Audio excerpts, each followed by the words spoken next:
আমরা সিওকে দেখি কমিশনারের ওপর আক্রমণ করে এবং ওর 3জন বডিগার্ডকেও ওখানে মেরে ফেলে দেয়। এমনকি গাড়িতে লেগে থাকা ক্যামেরাটাকেও ও ভেঙে ফেলে দেয়। কিছুক্ষণ পর অ্যাক্সিডেন্ট স্পটে পুলিশের টিম ও হিসিক ও তার বন্ধুরা সবাই পৌঁছে যায়। তদন্ত করার পর ওরা জানতে পারে যে এখানে কমিশনারকে পাওয়া যাচ্ছে না। তার মানে হয়তো সিও কমিশনারকে এখনো পর্যন্ত মেরে ফেলেনি। অ্যাক্সিডেন্ট স্পটের মধ্যে না তো কোনো ধরনের গাড়ির অ্যাক্সিডেন্ট হয়েছে আর না কোনো ধরনের গুলি চলেছে, যেগুলো দেখে ওরা সবাই এটা বুঝতে পারে যে এটা খুব শক্তিশালী কোনো ব্যক্তির কাজ। হিসিক অ্যাক্সিডেন্ট স্পটটিকে ভালোভাবে দেখে বুঝতে পেরে যায় যে এটা নিশ্চয়ই সিওর কাজ হবে। অপরদিকে আমরা নামসুনের পুরো পরিবারকে রিভার ফিউনারালে দেখি। রিভা অর্থাৎ নকল নামসুন মারা যাওয়ার ফলে নামসুন আর ওর মা খুবই দুঃখী ছিল। ফিউনারালে রিভার বন্ধুরাও এসেছিল। ওরা জানায় যে রিভা পড়াশুনো করে একটি ভালো জায়গায় যেতে চেয়েছিল। হয়তো আমাদের ভাগ্যে ভালো হওয়াটাই লেখা নেই। হাওয়ান বলতে থাকে এরকমটা কোনো মতেই নয়, আমাদের সবাইকারই ভালোভাবে জীবনযাপন করার অধিকার রয়েছে, এরকম মৃত্যু কেউ ডিজার্ভ করে না। হাওয়ান নিজেকে খুব দোষ দিতে থাকে কারণ ও রিভাকে বাঁচাতে পারেনি। নামসুনের বাবা হাওয়ানের কাছে এসে বলতে থাকে তুমি ঠিকই বলেছিলে, যদি কোনো মানুষকে বদলানোর সুযোগ দেওয়া হয় তাহলে সে নিশ্চয়ই বদলে যায়। আমি এই মেয়েটিকে খুব খারাপ ভেবেছিলাম। তখন হাওয়ান জানায় যে আমি যদি ওকে বদলানোর সুযোগ নাই দিতাম তাহলে আজকে ও জেলে থাকতো আর হয়তো ও বেঁচেও থাকতো। এদিকে পুলিশেরা সবাই কমিশনারকে খুঁজছিল কিন্তু তারপরেও কোথাও খুঁজে পাচ্ছিল না। তার মানে সিইও ওকে নিশ্চয়ই কিডন্যাপ করে রেখেছে। এমনিতেও ওনাকে মেরে ওর কোনো লাভ নেই। তখন হিসিক ওর বন্ধুকে জিজ্ঞাসা করে যে আমরা কি সিইওর ফোনের লোকেশন ট্র্যাক করতে পারি না, যেটাতে জিনসুক জানায় যে ও নিজের জিপিএস লোকেশন অফ করে রেখেছে। যদি আমরা কোনো ধরনের লিঙ্ক সেন্ড করি এবং সেটাকে যদি ও ক্লিক করে তাহলেই শুধুমাত্র আমরা ওর লোকেশন ট্র্যাক করতে পারবো।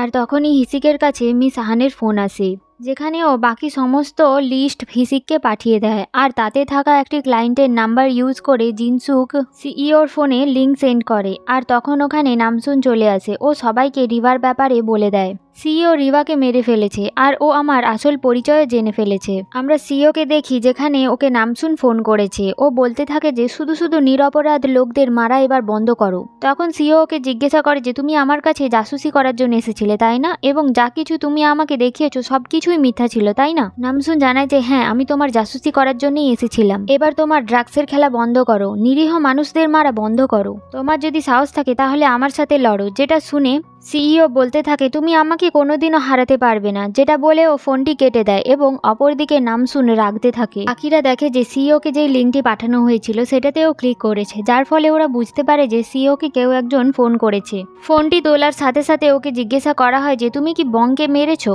যা শুনে সিইও লোকটিকে জিজ্ঞাসা করে যে তুমি কে বলতিছ। তখন লোকটি জানায় যে আমি নুস বলতেছি। তারপরে লোকটি ওকে একটি কোড বলে তাসার বোম্বা, যেটা শুনে সিইও ওকে জানায় যে তুমি আমাকে কোনোদিনও খুঁজে পাবে না, আমি তোমার হাতে কোনোভাবেই মরবো না। হিসিক আর ওর টিমেরা যারা এই সমস্ত কথা পুলিশ স্টেশনের মধ্যে থেকে শুনছিল তারা এই কোডটির মানে বুঝতে পারে না। অনেক খোঁজাখুঁজির পর ওরা বুঝতে পারে যে এটা কোনো ধরনের বোমের কথা বলা হচ্ছে, কিন্তু এটা তো কোনোভাবেই বোঝা যাচ্ছে না যে ওরা কোনো ধরনের টেররিস্ট হামলা করতে পারে। এদিকে সিওর ম্যানেজার ওকে ফোন করে জানায় যে ডুগো কোম্পানির বিরুদ্ধে সার্চ ওয়ারেন্ট বেরিয়ে গেছে, এমনকি ওর বিরুদ্ধেও অ্যাকশন নেওয়া হচ্ছে। এখানে ওকে ওয়ান্টেড লিস্টে নিয়ে নেওয়া হয়েছে। নামসুন রিভার ফোনটি পেয়ে যায় এবং তার মধ্যে থাকা শেষের মেসেজটি পড়ে ও খুব কাঁদতে থাকে, যেখানে রিভা ওর বন্ধুদের সাথে কথা বলছিল যে আমার নতুন মা অনেক ভালো, এমনকি আমি যখন নামসুনের সাথে দেখা করব তখন আমি ওকে জড়িয়ে ধরে ওর কাছে ক্ষমা চাইব।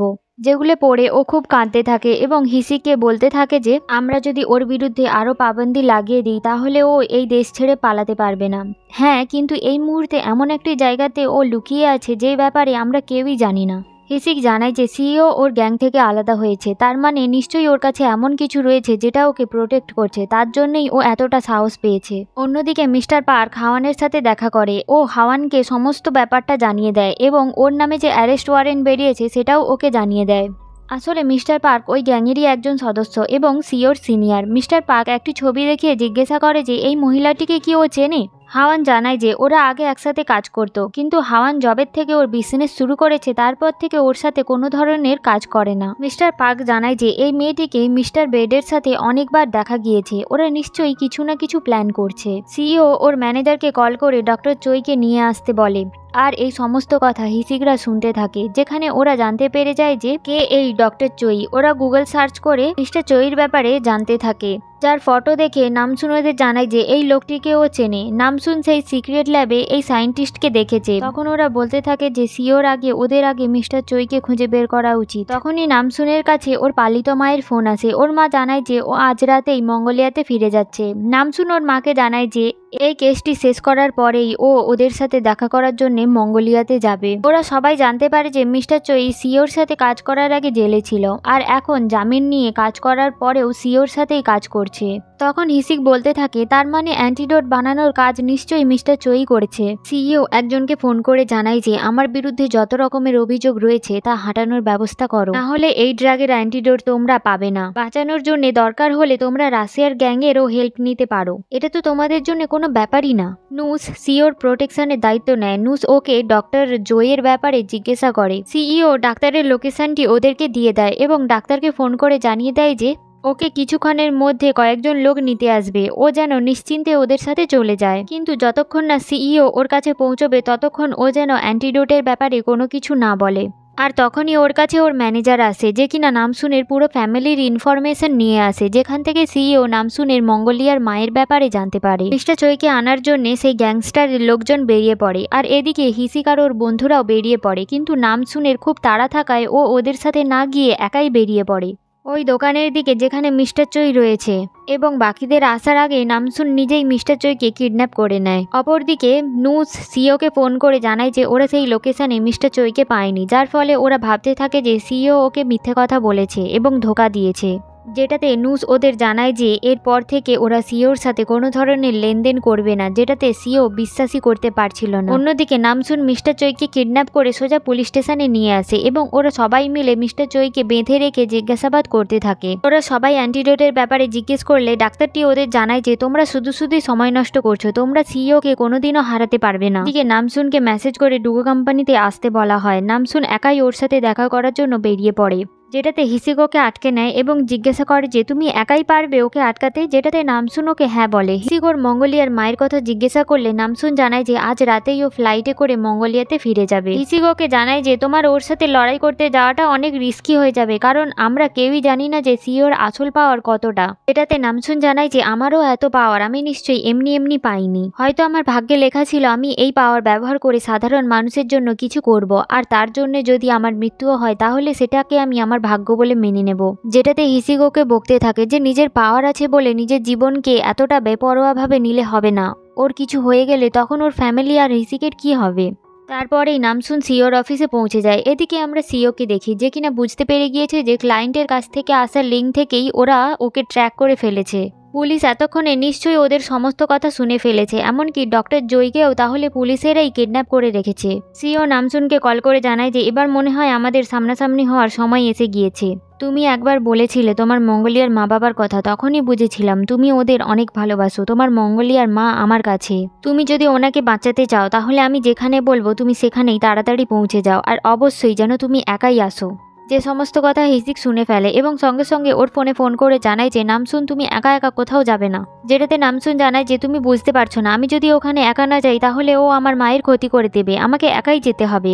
এদিকে আমরা হাওয়ানকে দেখি, যার ওপরে কিছু গুন্ডা অ্যাটাক করেছিল, কিন্তু হাওয়ান সবাইকে ওখানে মেরে অবস্থা খারাপ করে দেয়। হাওয়ান সেই মেয়েটিকে ব্রেডের ব্যাপারে জিজ্ঞাসা করে, দেখা যায় ব্রেড ওখানে উপস্থিত রয়েছে। ব্রেড ওকে জিজ্ঞাসা করে যে তোমার কি ব্যাপার, তুমি সবসময় আমাকে ফলো করো কেন। হাওয়ান ওকে বলতে থাকে তোমার আর কোনো রকমের চান্স নেই, এবার তোমাকে সত্যি সত্যি বলতে হবে যে তুমি সিওর সাথে ঠিক কি নিয়ে কাজ করো, এমনকি তুমি অল্প দিনের মধ্যে টাকা ডবল কিভাবে করে দাও। নামসুনকে আমরা একটি পুরনো ফ্যাক্টরিতে দেখি, যেখানে সিইও ওর জন্য অপেক্ষা করছিল। নামসুন, আমি তোমাকে অনেক ভরসা করেছিলাম, কিন্তু তুমি আমাকে ঠকিয়েছো। তোমার মাকে যদি বাঁচাতে চাও তাহলে তোমাকে একটি পরীক্ষা দিতে হবে। আমি এই ড্রাগসটি নতুন বানিয়েছি, যেটা তোমাকে নিতে হবে। আমি দেখতে চাই যে কে বেশি শক্তিশালী, তোমার পাওয়ার নাকি আমার তৈরি করা ড্রাগস। নামসুন তার মায়ের কথা জিজ্ঞাসা করলে সিও জানায় যে ও তার মায়ের গায়ে একটি বোমা লাগিয়ে রেখেছে এবং বোমাটির সেন্সার রয়েছে এই জলের বোতলের নিচে। এই ড্রাগটি নেওয়ার পরে নামসুনকে অনেক চেষ্টা করতে হবে যাতে এই বোতলটি ওখান থেকে যেন না ওঠে, কারণ এই ড্রাগটি নেওয়ার পরে ওর অনেক তেষ্টা পাবে, যার ফলে ওই বোতলটি থেকে ও জল খেতে চাইবে এবং জল খেয়ে জলটি শেষ করতে থাকলেই ওর মায়ের গায়ে লাগানো বোমাটি ফেটে যাবে, যেটাতে নামসুন ওকে জানায় যে আমি তোমায় বলেছিলাম না যে এই যুদ্ধের মাঝখানে কোনো নিরীহ ব্যক্তিকে যেন না আনা হয়, যেটা শুনে সিইও ওকে জানায় যে এটা আমার গেম, তাই আমি যেই নিয়ম করব সেটাই চলবে। তুমি ড্রাগস নেওয়ার পর যদি 1 ঘন্টা জল না খেয়ে থাকতে পারো তাহলে তোমার মা বেঁচে যাবে। যেটা শুনে নামসুন ওকে বলতে থাকে যে ঠিক আছে, যদি আমি 1 ঘন্টা পর্যন্ত টিকে যাই তাহলে তুমি নিজেকে পুলিশের কাছে সারেন্ডার করবে এবং নিজের হারটি মেনে নেবে। সিইও নামসুনের শর্তটি মেনে নেয়, যার ফলে নামসুন ওই ড্রাগটি নিয়ে নেয় এবং কিছুক্ষণ পরেই ওর খুব তৃষ্ণা পায় এবং শরীরে খুব ব্যথার সৃষ্টি হয়, যার ফলে ও মাটিতে পড়ে যায়। যেটা দেখে সিইও ওকে বলতে থাকে বেশিক্ষণ জল তেষ্টা আর এই যন্ত্রণা সহ্য করতে করতে তোমার হার্ট অ্যাটাক করে যাবে। যেটা বলে সিইও ওখান থেকে চলে যাচ্ছিল এবং যাওয়ার সময় হাওয়ানকে নামসুনের এই অবস্থার একটি ভিডিও পাঠিয়ে দেয়। ভিডিওটি দেখে হাওয়ান খুব ভয় পেয়ে যায় এবং ও নামসুনকে খোঁজার জন্য বেরিয়ে পড়ে। এমনকি হিসিকেও ও ফোন করে সমস্ত কিছু জানিয়ে দেয়। নামসুন এই অবস্থার ফলে ওর মায়ের ওপরে তার প্রভাব পড়তে থাকে, কারণ ওদের পাওয়ারগুলো একে অপরের সাথে যুক্ত রয়েছে। সিইও হাওয়ানকে ফোন করে জিজ্ঞাসা করে যে কি ব্যাপার ম্যাডাম, নিজের চোখের সামনে নিজের মেয়েকে মরতে দেখে কেমন লাগছে। অন্যদিকে নামসুন যন্ত্রণায় ছটফট করছিল, কিন্তু তারপরে ও নিজেকে জল খাওয়া থেকে আটকাচ্ছিল। এদিকে হাওয়ান জল খেতে থাকে যদি নামসুনের এতে কোনো সুবিধে হয়, কারণ ওদের পাওয়ার তো একে অপরের সাথে কানেক্টেড রয়েছে। কিন্তু আসলে কোনো লাভ হচ্ছিল না। ব্যথার ফলে নামসুন ওখানেই অজ্ঞান হয়ে যায়। এদিকে গিলজুনের বুকের মধ্যে ব্যথা ওঠে, যার ফলে ও হাওয়ানকে ফোন করে জিজ্ঞাসা করে যে কিছু হয়েছে কিনা। হাওয়ান ওকে জানায় যে সিইও নামসুনকে ড্রাগস দিয়েছে, আর যেহেতু ওরা তিনজনে এখন একে অপরের থেকে অনেকটা দূরে, তাই জন্য ওদের সম্মিলিত শক্তি কোনো রকমেই কাজ করছে না। তখন গিলজুন বলে যে আমাকেই মনে হয় কিছু না কিছু একটা করতে হবে। তারপরেই গিলজুন ওর বয়ফ্রেন্ডকে বলে যে আজ ও নিজের সমস্ত পাওয়ার একসাথে প্রয়োগ করতে চলেছে, যার ফলে ও আজকে মারা যেতেও পারে। আর এটা বলে ওখান থেকে ও চলে যাচ্ছিল। এরপর আমরা গিলজুনকে সেই মন্দিরে দেখি, যেখানে ও নিজের সমস্ত পাওয়ার ব্যবহার করে মূর্তিটি তুলে নেয়, যার ফলে নামসুন আর ওর মায়েরও কিছুটা শক্তি ফিরে পায়। নামসুন কিছুটা পাওয়ার ফিরে পায়, যার ফলে ও সোজা উঠে গেটের দরজাটিকে লাথি মেরে ভেঙে দেয়। এই দরজার মধ্যেই সিইও বোমা রেখেছিল, যার ফলে ওটা সেন্সার শুরু হয়ে যায়। তাই জন্য নামসুন দরজাটি তুলে দৌড়ে জোর করে ফেলে দেয়।